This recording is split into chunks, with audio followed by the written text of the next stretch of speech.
Somebody said, your burger has magic.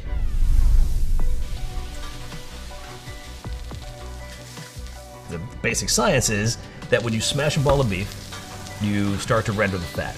Then you salt it, and the salt starts to mix with the rendered beef fat. Then you add the onions. Now you have this wild experiment going on. Onions are trapped into that patty. They can't go anywhere. Then you have beef steam. You put the cheese and the bun on top, and now you have this science experiment where the beef and onion steam is now permeating the cheese. And you're making me hungry. I'm making myself hungry right now. Sorry. What we're doing is we're recreating classic American burgers, and as authentically as possible. Every morning we prep beef, which means we ball and portion beef. This is Donaldo. Donaldo is one of our great prep cooks. Look at the beef. See what it looks like? See the color of that? It's pink. It's not red and white, it's pink. It's been finely ground, and that's how you make a great smash burger. The tighter the grind, the more chance it has to smash and not break up on the griddle. We get 75-25 straight chuck primal from Schweid & Sons. We get a lot of it. We portion it into balls. Now, I didn't make this up. This is just a way to ensure that every burger is the same size by portioning it this way. This is the perfect size. And you saw the way he's doing it. Look at that. Every ball is exactly the same.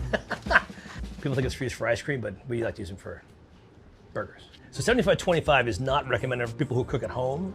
It can get kind of fatty. And if you have a lot of fat on your grill or even inside, you can cause a grease fire pretty quickly. It's best left to the professionals to use a higher fat content burger. We'll probably do 400 pounds today, maybe? Yeah, it's a lot. We only use sweet onion. It's Vidalia sweet onion. It comes from Peru. If I'm working on the griddle, I know if they come from Mexico or the US, I can tell right away, ooh, those are definitely Peruvian. They're sweeter, they slice better, they break down easier. This is the onion slicing going on down here. I've got about 5 minutes before I start to cry. So this is the machine we use. I used to cut onions on a deli slicer. I think every onion was about 120 slices, back and forth. 1, 2, 3, 4, 5, 6, 7, I would count. And I would get up with like this pile of, see right here? And that would have taken me what I call dark side of the moon. Because what I would do, I would listen to the dark side of the moon. It would take me dark side of the moon to slice that much. It just took this machine maybe 10 seconds to do that. That's why we're doing it. We probably go through, just today alone, 250 pounds, you know? Before there was ketchup and mustard and everything else, the onion was the first condiment. First time I had an onion burger in Oklahoma, I was like, I can't eat that. I can't eat that many onions. I saw them piling up onions, like, oh, I can't eat that. And I took a bite and I'm like, oh, that's fine. It's almost like candy. I do believe that the hamburger is one of the only food inventions of the last 125 years in America. It was ethnic food that came from Germany. It was actually called steak in the style of Hamburg, which was shortened to, or flipped to Hamburg steak, which then just became a hamburger. It became officially an American food, an iconic American food, at some point in the 1880s in the Midwest at state fairs. Bun storage. We're actually low on buns right now. This will probably get us through the day, but we have another delivery coming in soon, especially for the weekend. We'll go through 3 times this in the weekend for sure. We use a lot of Martins, as you can see. Big fan of Martin's potato rolls, because it's basically one of the most perfect hamburger buns out there.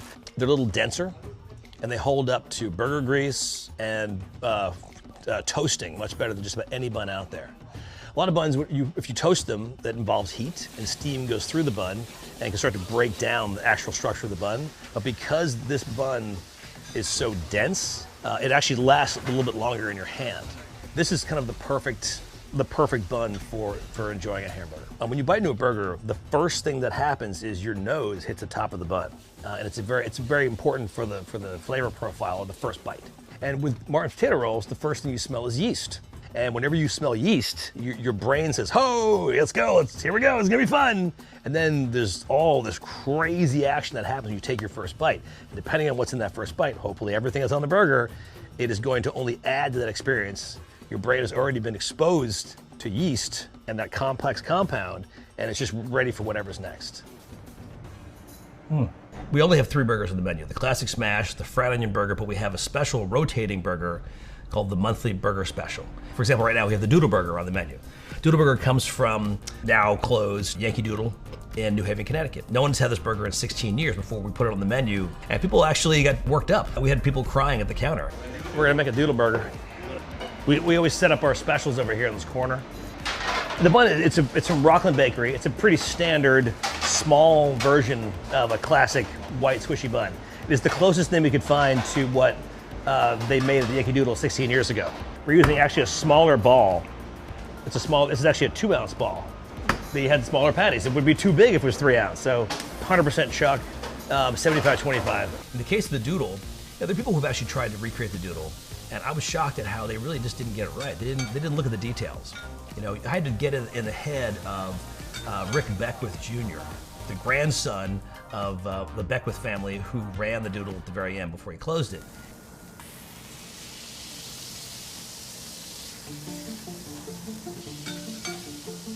So this burger only gets salt for seasoning, and it also gets a tiny pinch of onion right in the center. That's the way Rick did it. Rick didn't really care about spreading it out. He would use yellow American cheese. He would use the cheapest hothouse tomatoes. We've tried to recreate that burger exactly the way it was, because there's something about all those cheap-ass elements together really create a great burger and a great burger experience. And so we created a burger that really generated sense memory. We do this to keep it authentic. So I wanted to make sure we're getting it right. So I asked a bunch of friends of mine who remembered the doodle. So I called some friends who went to Yale and who grew up in New Haven and said, did I get it right? And all of them said, 100%, you nailed it. The only thing I got wrong, the beef was better. But every time we make one of these monthly burger specials, it blows my mind that we can actually pull it off.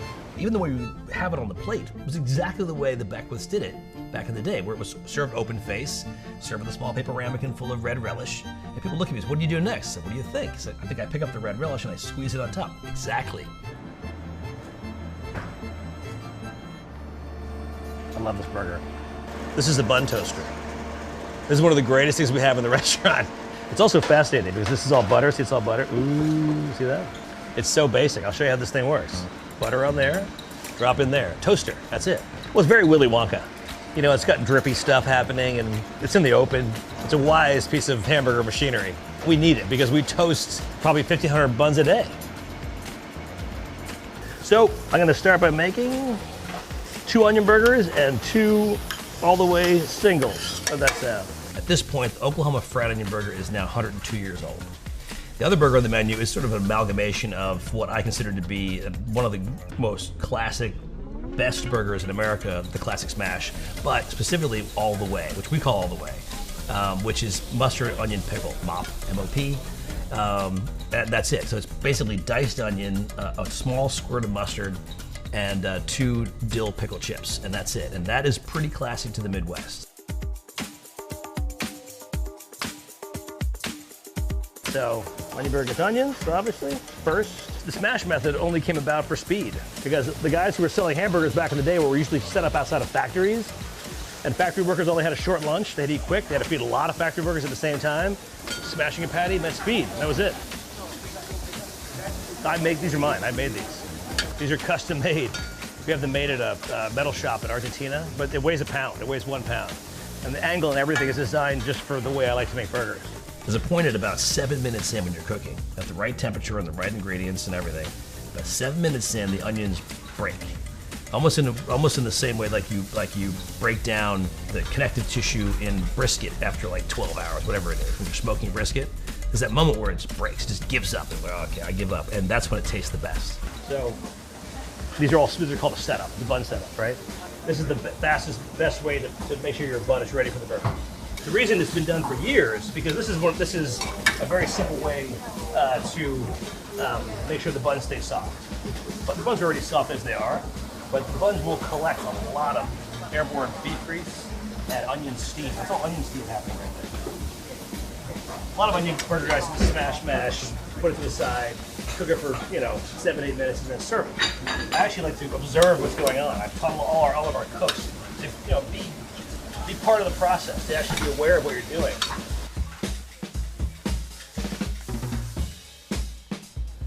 Fry dump. So somebody asked me, said, why are these fries so good? I said, because they're sitting at the counter. I said, they only traveled 9 feet to get to your mouth. That's why they're so good. I'll make one of my favorite sodas. You ready? Check this out. First slice, right? You ready for this one? You watching?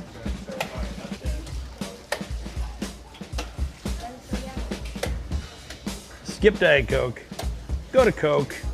This is a drink called the Witch Doctor. The Witch Doctor is from a burger spot in North Carolina called What a Burger. Not What a Burger, but What a Burger. The reason this is so good is because the pickle adds a complexity that you wouldn't normally find in a soda.